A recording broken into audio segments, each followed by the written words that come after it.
Welcome back to HashrateUp. Today is a very special episode. I am here with my good friend all the way from Cape Town to Latvia, Janis Varkals. Did I pronounce that correctly, Janis? Yes or no? Uh, pretty sure you did it correctly, and thank you for pronouncing it as you were a native Latvian. Yeah, I try my best. HashrateUp, hardware sales, advisory, hosting, and site brokerage. Find new and used ASIC deals through the website and the Telegram channel below. Make smarter decisions with HashrateUp. So we are recording at 919339. I managed to read that without my glasses. The Oh, mempool is luck. empty as hell. End pool was the last pool to mine the block. Nothing unusual here. F2 via BTC, Foundry, F2, F2, Foundry. That still needs to somehow diversify itself. We are recording and hash price is $48. We are firmly above the 1 zettahash range, firmly increasing hash rate all the time. 1.1 zettahash now over the last 7 days, which is crazy.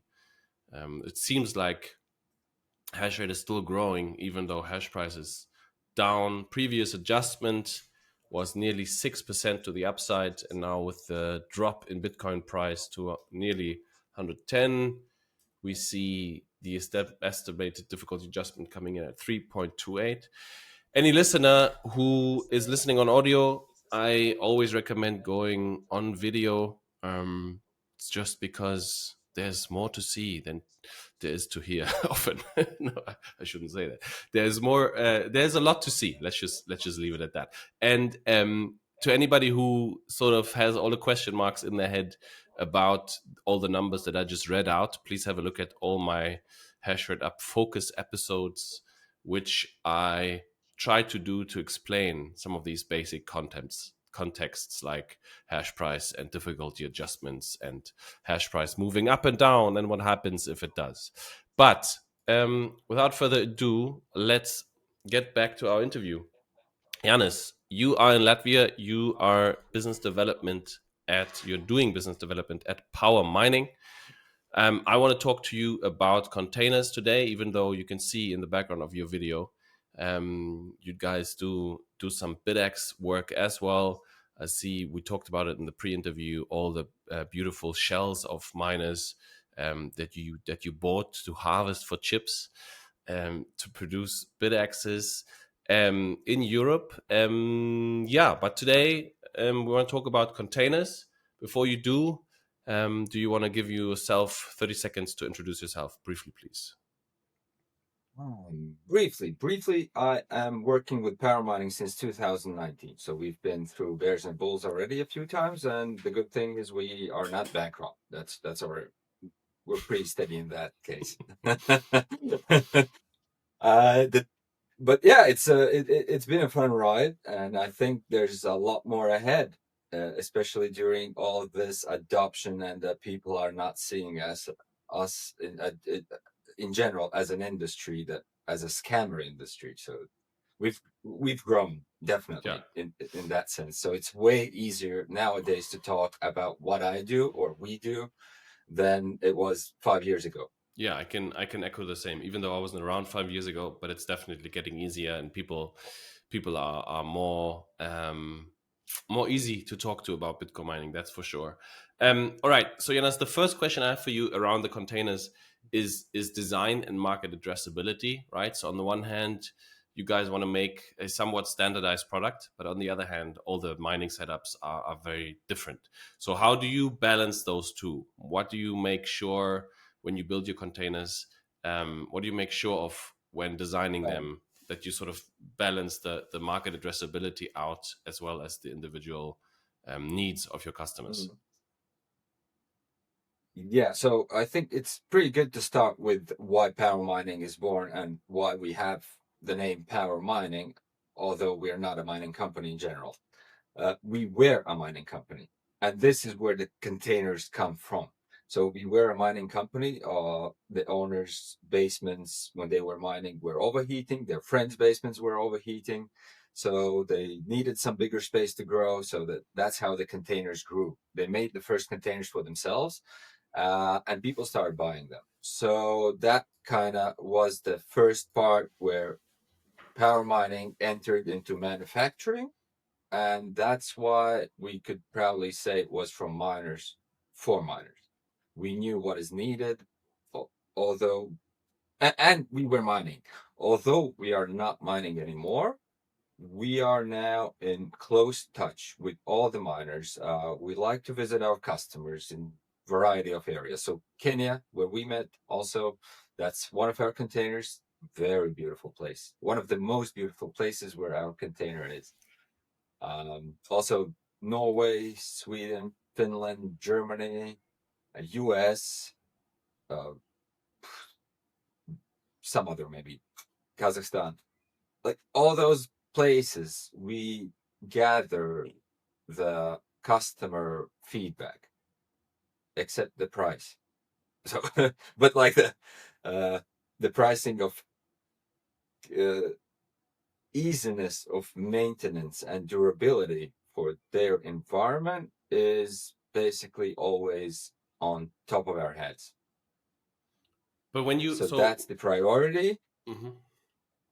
So when you design a container for a place like Kenya, versus designing a container for Germany, is it the same product? Depends. In a lot of cases, it depends on the customer. So whether the farm is managed or unmanaged, is it a remote one or is it a well attended with a 24/7 staff on site? Also, the environment, does it need hot air recirculation or it doesn't? So what kind of, is it sandy or is it salty? Is it a lot of pollen or is it rocky?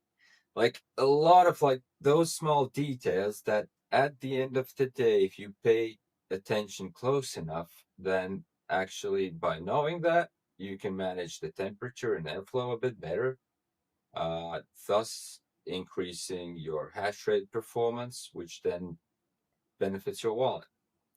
Understood. But So small details. is that a matter of just choosing a different filter, for instance, or do you change the whole Mm, design to make sure there's more volume going in and out and stuff like that? Like how modular and how configurable are the containers that you guys produce? so they are very configurable, as we might think it is kind of all the same or more or less the same. Still, till date, we haven't had two the same projects, like exactly the same. They are all alike. It's still air cooled. It's still basic principles. It's still hot, cold, and it needs fresh air and it needs power. So from those principles, it remains the same. But the small details and also like the accessibility or likeliness to the local engineer is also sometimes important that he accepts it welcoming, not by objecting of these implementations. So, and we're pretty proud of that because yeah, so German engineers accept us. Yeah, they have high Yeah, standards. Fair enough. yeah. All right, and so I mean, you guys produce your Uh, containers in Latvia, right? You source the basic yes. container in Latvia, and then you build it into a mining container, and then you sell the finalized product. Why do you guys choose to manufacture in Europe, and what competitive advantage does that bring you? A great question. So we have, me personally, I have tried reaching out to other, let's say, white label manufacturers in other parts of the world to decrease the price. What we noticed first is that lack of communication, or actually the language barrier, is pretty important, as we wanted to explain what kind of standards we want to have implemented, especially towards electrics and, let's say, just a basic thing like diameter of, or yeah, a diameter of a cable. They say it's enough with 1 millimeter. We don't agree. So and yeah, so the control of the process. We have control basically of all our processes here, including PDUs, distribution panel manufacturing. all the things that we can source here or from the other European manufacturers. But I would say that more importantly, the question goes to now rather than it's not more towards what kind of other configurations there are, but what kind of new models are coming in. And that was the big swift or change from the S19 to S21 model, which was more powerful, a bit bigger, but that screwed up the whole calculation that we had. So we had to think a bit differently, and basically now to get back on the capacity that we had to redesign the shelving system. We had to redesign the PDUs. We had to redesign the distribution panel, the cables, everything, basically from scratch. But it's a good thing. It's a good thing. And we also noticed that other manufacturers were not really sure what to expect before the S21. So it was like quite recently and when it was launched. And we knew the details online, but nobody knew how exactly it's going to impact the layout. Okay, so you're So saying yeah, you basically it's having control over the manufacturing process or being more direct with it gives you the ability to, yeah, change the way you're building your containers. Obviously, a lot quicker. You're more adaptable. Um, do yeah. you? So you already spoke to sort of the communication barrier. Oftentimes, you know, if a product is made in the EU, on face value it's like, you know, now it's going to be a better quality product than something that comes from Mhm. Asia. Is that still the case today? Like if you buy a mining container in China, how close in quality are they getting compared to your units? So we have so there are a lot of good manufacturers out there as well. So China's market for these kind of components and product in general has grown significantly for in the past, let's say, 5 years.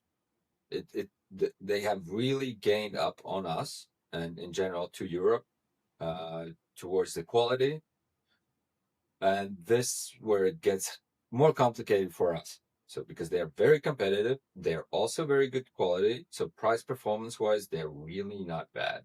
Hmm. Really not bad. Where we still have the advantage is then the proximity to the mining site, as well as the service option and customer service option. So if in any case something happens, which still till date hasn't happened, we are we're open to go out to the farm and see what's there and do the repairs.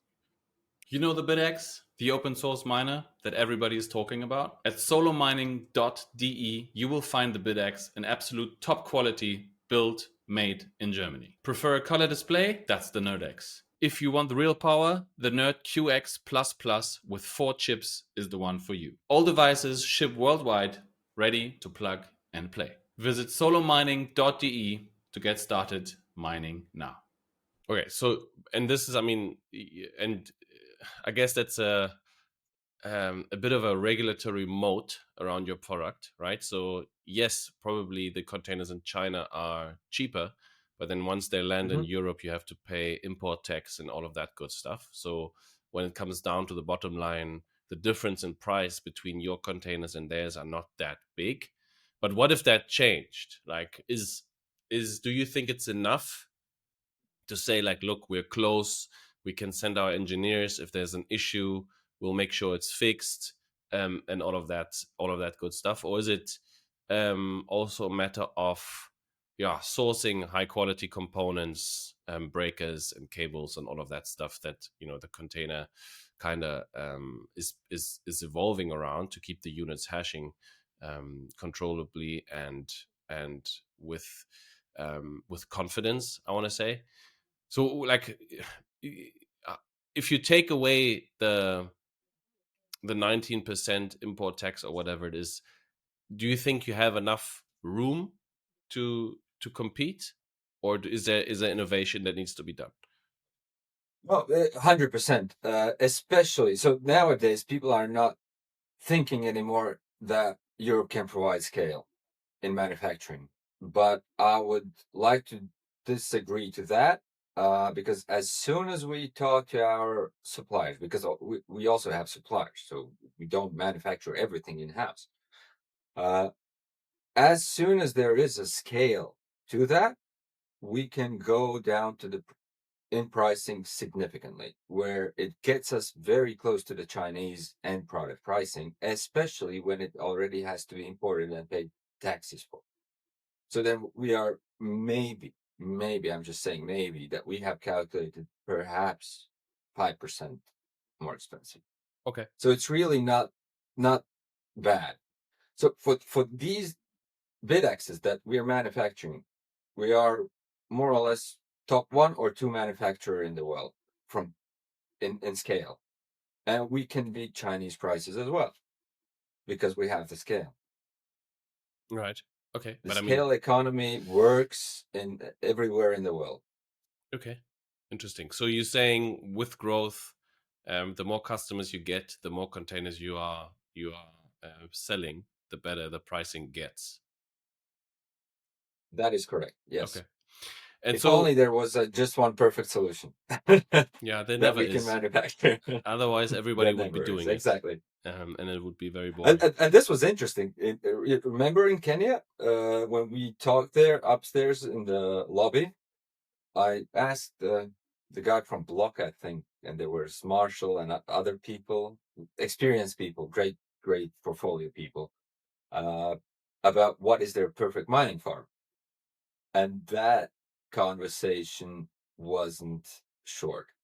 So meaning that there is no perfect mining farm. It's just that everybody has its own preferences. It's same like with the car. You know, you can have a car for your forest. You can have a car for your city. You can have a car for your kids. Which one is perfect? None Yeah, of them. fair enough. All of them at the same time. Yeah. So yeah, I think the market's big enough. We are not the biggest player in the market, but we're proud to be still alive, going forward, developing. So those were air cooled. And I would like to underline here also the part of hydros now. Hydros have given us the flexibility of also being part of the great Bitcoin idea that we can reuse the heat and actually provide it to homes or greenhouses or wherever. So this has been a significant development. We skipped the immersion part. There was an opportunity to do that with immersion, but we were never fond of that solution. But hydros, we love hydros. They're closed loop, no leakages, nothing. It's just, it's pure. It's not simple. In a way, it is, but it is different. It is way different than it was, and it's way more complex. And yeah, when you're starting to get into these projects, it's really more not constitutional, but institutional. Okay. So You already have some parameters, you have already some requirements that you have to match. It's not like you are in a range of 20 to 50.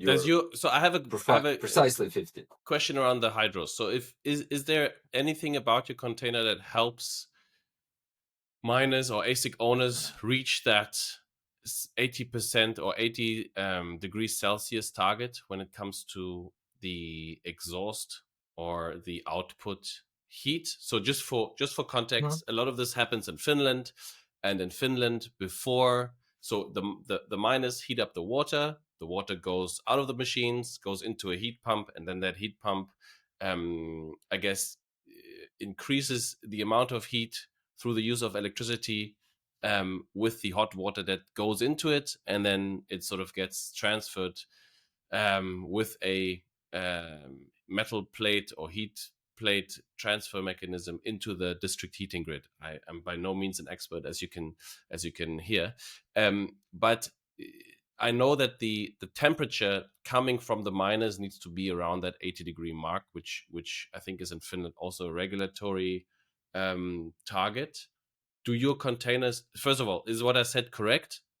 Do you know? And second of all, do your containers help it is get? partly it is partially correct, yes. it's good to have 80 degrees on the outlet.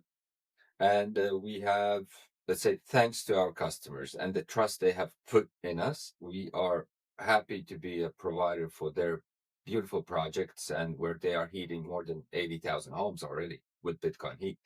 So we're very grateful for that. And therefore, we have also some experience in that. Now we're working on our own projects here, including the Baltic states, where we intend to heat. Also, cities, smaller municipalities, basically wherever there is a need for a bigger heat consumer, let's call Yeah. it so. Either it's a district heating company or it's a factory, whatever, wherever the heat is needed. And we can control it. It's pretty flexible. We can have, so the miner manufacturer says the optimal or the starting ground for miner on the inlet side is 20 degrees, only 20 degrees Celsius. But by actually increasing that temperature, you also are increasing the outlet temperature. And in some cities or smaller municipalities, it's completely enough with 70 degrees on the outlet, because they don't have it in the main district heating grid more than 70. So that is completely enough. And that's especially in the warmer climates, a bit warmer in comparison to Finland and Scandinavia. And we're still colder than Germany. But the part which is interesting is that there are variety of heat pumps, different manufacturers, different requirements, different countries. And they can be, let's say, efficient also from a variety levels of temperature. What we can do with the miners is provide the first part of the heat so that they don't need to heat it up to, let's say, 70 degrees by just wasting electricity. They can now mine Bitcoin, get 70 degrees, and if the heating company needs more, let's say 95 degrees, it heats up with a heat pump later. Okay. But yeah, it's different from, let's say, project to project. And I guess that's also, I mean, that goes to what we said earlier, right? You guys selling containers in Finland also makes you, in being in Latvia, very close. So that definitely helps. Are you using? Are your clients using microBT machines? You know, those rack format machines, 2U machines that you build your containers around, or is it Bitmain Hydro? What do customers choose there mostly when they buy your containers? So And mostly it is WhatsMiner.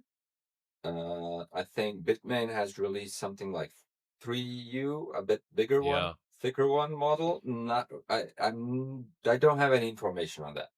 So not real life tests. okay. I was in Auradine testing site in Texas recently. By the way, Marshall. Beautiful. The machines are running great. We have ordered for our customers the first units. Hopefully they arrive next week. And then we will have real life data. But yes, we are in touch with the manufacturers about the temperatures, requirements, flow rates, whatever they need.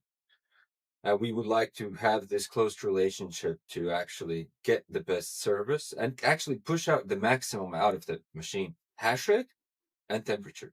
And sometimes it's a mix. Sometimes there are compromises between hash rate and temperature. Sometimes you have agreements with the district heating where temperature is the priority, not your hash rate. So if you want to sell the heat, you have to prioritize the heat, not the hash rate. So yeah, sometimes it's, give and take. That's the business. But yeah, in general, the tendency is excellent. I would say very promising. This is what we Bitcoiners have foreseen and wanted to have for years. This episode is sponsored by Hashbranch, the easiest way to mine Bitcoin in the US. Sourcing hardware and rack space usually is a mess. Bad deal structures, misaligned incentives, and no visibility after deployment. I have placed tens of thousands of ASICs in partnership with Hashbranch. What I like most is that they cut through the noise. Fair pricing, aligned terms, and access to hosting that actually works. Use code HashrateUp100 Visit hashbranch.com today to get $100 off of each miner that you order. I see sort of my when with what you're saying, I see my thesis partly confirmed that we will see a lot of the efficiency gains on the flexibility of the miner and not so much in the sort of Mhm. joule per terahash department. I recently had Sanjay Gupta on my show as well, which I'm sure you've met. Really? Yeah, Excellent. yeah, and he talked about his Orodyne or the Orodyne machines, um, you know, being more flexible and being adjustable to how much heat they put out and stuff like that. And then it's not so much about the, is it now 10 joules per terahash or 9.5 or 9, but it's about, can I use my ASIC to the best of its ability for the scenario and setup that I'm in? Because we're kind of moving away from full blast air cooled like mining, to okay, now we have like this special setup in Finland. We need this outlet temperature, and we have this and this much heat that we can sell. So it becomes more specialized, and I think that's also where power mining has an edge, because you're very close to that market and you can react a lot quicker to demands there, right? Yes, we are. But I'm actually, when we're talking about minor manufacturers, I'm very glad that there are new players on the market, that we don't have only, let's say, Chinese manufacturers Yeah. only. We have a choice of some also American. I'm very much looking forward when there will be a European company that we can have. But let's see when that comes. The floor is It yours. must come. I mean, you're doing bid Oh, access already. You're close. It's not. yes, we have, as a team, we have thought about it, but the investment is great. It's significant.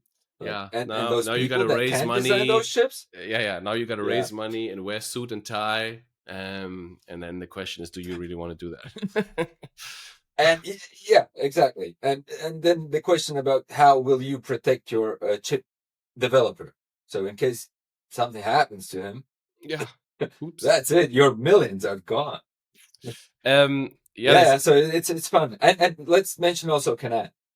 I want to mention also Canaan. They're coming in strongly as a publicly listed company from Singapore. I think they're Yeah. based. So they're coming in strongly in the market. So we will see in the near future a very good battle, because competition makes us all stronger, right? 100%, man. We have to welcome it for sure. That's what I've been saying as well. Exactly. Before we close out, Janis, I want to talk to you about your PDUs and your monitoring. Let's start with PDUs. Why did you guys choose to build them and sell them? And same questions there. What makes them special over, just buying off the shelf PDUs elsewhere? Mhm. A quick question: do you have our PDUs somewhere as a miner? I mean, I do, None. but not in my house. All right. Yeah, yeah. All right. Not lying around, but they're working, right? They're working. So since we have firstly designed them and made the first unit, it is still operational. So it started working with S9 and M30s, and then through M50s, and now to whatever other miners are coming. Like it's still hashing. It's the same PDU. It's durable. when you It's like old Land Cruiser, right? when you You buy it yeah, for life. you never fix it once. When you design the PDUs for S9s, were you designing them for different amperage? Oh, this gets very nerdy. Um, were you designing them for different amperage than? I mean, now we have minus pulling 3.5 kilowatts versus 1. I don't know what 1.3. Mhm. So, what difference? If you say it's still operational, did you foresee that miners would draw more power, or what makes the PDU still applicable Um, today? not 100%, but yes, towards that. We just have very strong feelings about, let's say, electrical cables heating up. Okay. So we install them with a big reserve, And when basically miners rose from S15 to S19, they could still have used the same PDUs just because we had the reserve. Yeah. And now, so let's mention the 12 port 63 amp PDU. That is the most widely spread around the world. And I'm not kidding. It's like from Norway to Africa to Venezuela. So they are pretty everywhere. Nice. Yeah, so what happens now when we have a 20 amp miner in comparison to the previous 16 or 15 amps at max? So we're using the same PDU. We're just installing 30% less miners. So instead of 12 miners, you can now run Okay. 9 S21s. Are you hinting But at it's still the same one. Are you hinting at the proto rigs? Yes, we can power those as well. Yes. Why do you say 20 amps? Or up to 20 amps. That is S21. Okay. Wow, Yeah. I didn't know that. Those I thought are they were also around 16. 17. Okay. No. Yeah, so just maybe to explain to the viewer or listener, right? So voltage times amperage makes for the wattage. Usually the voltage is fixed at 230, 240, depending on where you are. And so that means if your miner is drawing more power, now the amperage level is higher. As Janis just said, it goes from 16 or from 12 to 16 to 17. And the more amperage, the more current you have going through the cables, the thicker it needs to be in order for the cable not to heat up as much, and the resistance inside the cable not to become too big. Because if that happens and the cable gets too hot, then the cable burns through and it's bye-bye PDU. See, that rhymed. It was excellent. You are an artist, electrical artist. Yes. And so yeah, that's really interesting that you have them running for so long. Okay, cool. So quality PDUs also available at Power Mining.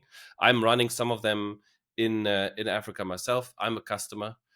The PDUs are great. The miners are not so great, but let's not talk about that. And the monitoring, Janis, tell me about that briefly before I ask you to close out. The monitoring. Yeah. So what do you do there? Like for remote monitoring, you mean? Yeah. But depends on the customer what he requires. But like basic things, electrical meter that you can actually, so power meter in the main distribution panel that you can actually monitor through the app. But we have also some Grafana data through that you create from the data that is sent by Modbus from the container, and there are temperature sensors, humidity sensors connected to it. Actually, what it does is not only informs you about the temperature itself, but also when the miners have or the filters have to be changed. So if you see the temperature increasing weirdly, change your filters. All right. So you basically have you mentioned an app. You have a power mining app. It's a quick cloud that we made up so that you can actually follow your data in a beautiful graph. So it's nothing high tech, but it does its work. All right. Cool. Awesome. It's going to be way more complex for the hydros, that's for sure, because we have more things to meter there and regulate. So that's going to be fun. And then may I mention this as power mining as we're talking? Yeah, for sure. Right? So like, so about mining, right? Let me just ask you to close it out. Exactly, tell people where they can find more about your company, what your website is, and what else you guys are up to. For sure, go ahead, take it away. Oh yeah, so we're a lot is up to, but for now we kind of started this project just this year. Basically the end of last year. Like year has passed since we're on the open source project now. So we started with the BitX because it was open source, a miner that you can manufacture. It's a home solo mining unit. Someone calls it lottery miner, which is you can really take part take part in Bitcoin lottery, which is per block. Every time can block a new block is made, your device might be the one that actually gets the hashing correct. So yeah, we have several varieties. One is this one chip from the real miner. It's the same chip as in this one, bigger. Then we have also this one. This one has 4 chips, and it's also open source. This is kind of why it's easy to manufacture, because somebody already made the design. But what we do is then we kind of improve it with packaging, with perhaps some better thermal paste, better PCU, something that actually would be durable for European homes and they wouldn't burn down, which is important for us and our reputation. That's before we sell anything, our reputation comes first. Also, safety and reputation, and they're all are aligned. By the way, your Bidex, is it hashing? It is hashing. Yep, Excellent. it's What's standing the right best there. I can't show difficulty it you've now hit? because it's tied into my messy cupboard. But it is All right. It is where But I put it first. if I recall correctly, that is from this spring or December, I think. Last December, Slovenia, nice hash conference is where you gave it to me. For sure. And it has been running since then. No, I've had some issues. I think I had to put new thermal paste on, but I think I messed something up also in the configuration where I put the wrong, because I like to fiddle, so I put the wrong voltage levels in, and then it got too hot, and yeah, I made some mistakes because I couldn't stop playing around with it. So it's not just the Bidex is not just a good product to start mining yourself at home, but it's also good way to get a bit more technical, without having to buy a whole shoebox. Exactly. This is where you play around. This is really good educational tool. Yep. A lot of friends have bought it just because, I've talked about Bitcoin for so long, and at last they can have a Bitcoin miner on the table. For sure. No, so for me, it's a big conversation starter. So a lot of people that don't understand at all what I'm doing, they don't take the time to listen to YouTube or whatever. But if they come to visit our house, or your family friends over, and we sort of give them a tour or whatever, and they see the Bidex, they're like, "Huh, what is that?" And then that's your conversation starter right there. You just got to put it into a prominent. If you want to talk about Bitcoin mining or Bitcoin in general, just make sure you put that thing somewhere prominent in your house where people can see it, and you'll have a conversation in no time. Right. I agree 100%. So that's why my wife takes it away when people come over. So that I don't We're not doing talking about it straight away. Right. We're not doing this today. Yeah. All right, Janis, cool. Tell people where they can find more about power mining, and then we'll close it out there. This is funny. I think this is my first podcast ever, so it's kind of hard to grasp for me that there will be more people behind the screen. So it's interesting. Our website is powermining.io, and happy that you can visit. Bidexes can be bought there. We ship pretty quickly out. Nice. You also have a great and Jesse, Twitter. Thank you very much for the invite. Do you have a Twitter too? Yeah. You want to plug it? It's Yeah, you can. It's Power Mining Farm, if I'm not mistaken. We'll put it in the show notes. Don't worry. We'll put it in the show notes below, and then people can have a look and click on a link.